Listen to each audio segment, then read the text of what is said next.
Joined by Nic Dowd from the Washington Capitals. You mentioned the goalie strength, and wow, what a pickup and a steal Logan Thompson has been. I'm stealing this from Capitals PR on Twitter. He stopped 22 of 24 shots.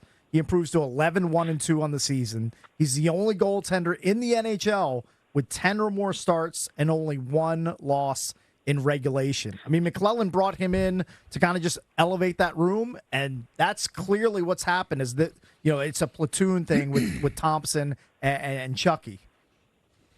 Yeah, I mean, both our goalies have played great this year. I think Tomer specifically last game in Montreal. I mean, I think he stopped minimum 3, maybe 4 breakaways in that third period.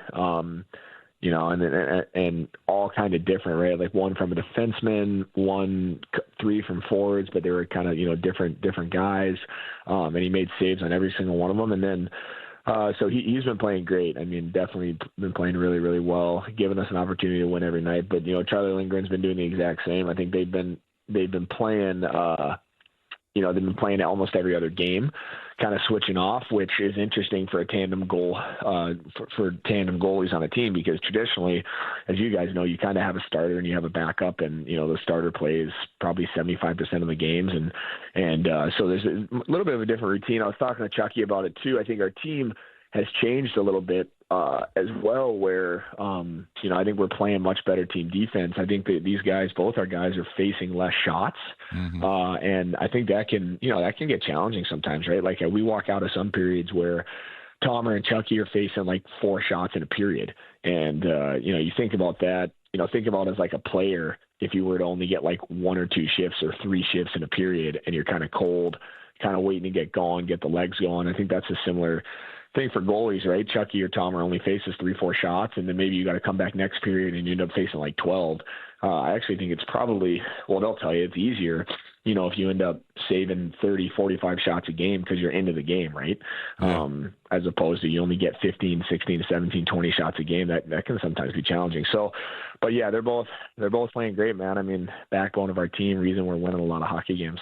So yeah, that kind of leads into my next question. So I just looked it up. Last year at this exact time, December 12th, you guys were 14-8-4. So if I'm doing the math right, that's like 32 points.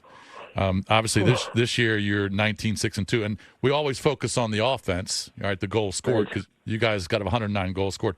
How much of a better defensive team do you think you are this year than last year? Yeah, I mean, I or if you are, I'm not sure.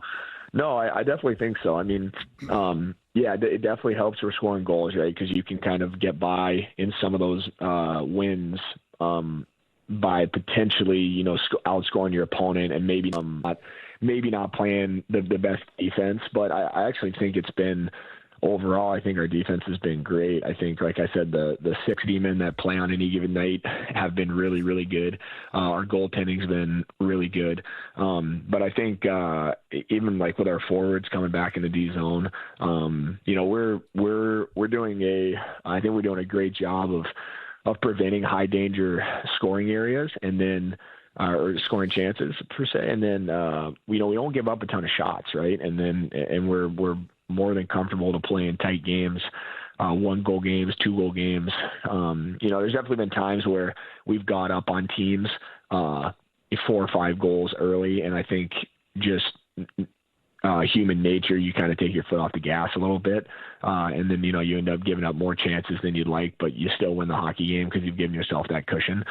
But yeah, I mean, I think overall, guys are very comfortable playing in tough situations, and we've I think with Doobie down the middle, and then Lars Eller down middle, me and Stromer, obviously we added those 2 guys, but I think with the addition, like we have 4 good centermen that can play in the D zone, and Doobie's done a great job this year. He's matched up against some really tough players, on purpose, and he's done a great job shutting them down. So, I mean, I think I definitely think our defense has gotten better this year compared to last. Dowder, it seems to me when Coach Carbs gets pissed in the post game, if he sees something he doesn't like in the overtime loss to the Sharks, when he kept repeating that you guys are deviating, you're deviating away from what you're supposed to be doing, like. That definitely got your attention for the double dip in Canada against Toronto and Montreal. Like, you guys are a resilient bunch. Like when he is not pleased with something, he puts it out there, and then it seems like you guys rectify it like in the next game going forward. Yeah. I mean, I think we have a pretty veteran group, and when I say that is like we have some older guys, but we also have a mix of guys that have played 200, 300 plus games. And that's a lot of games in the NHL. That probably transfers to about 4 or 5 years for most guys, depending on if you're injured or scratched or whatnot. But I think we understand as a group what our identity is and what makes us a successful hockey team. And when we get away from it, I think it as any team does, it definitely shows. And I think it pisses guys off. And, some guys we get embarrassed about that. And then, Carbs isn't afraid to point that out and make sure that we can get back on track, immediately and not have a 1 to 2 or 3 game misstep. You don't want one game to turn into 2 and 3 is what I mean. And, I think, our coaches do a good job of giving us, the X's and O's and pointing out, why we were unsuccessful. But I think, we have a lot of good leaders in that room. We have, like I said, a veteran team and quite honestly, we have guys on our team. The majority of us are really, happy with the role that we're playing this year. And I think that's kind of rare to find on a sports team because most guys are, unless you're the big dog, most guys want more ice time or want more playing time or want more money or want more points or whatever it could be. And that can, that's the difference between college stuff and pro sports is that in college you're playing for the team and in pro sports it kind of changes, right? I mean, all the guys that have come up through college sports and then gone into pro can attest to that. And, I don't know. For some reason, it just feels different this year to me. It feels like guys are really happy with the role that they've been put in, and they're playing that role to a T. And I think again, that's why we've been successful. Why we have an identity. Guys truly care about what they've been brought in to do.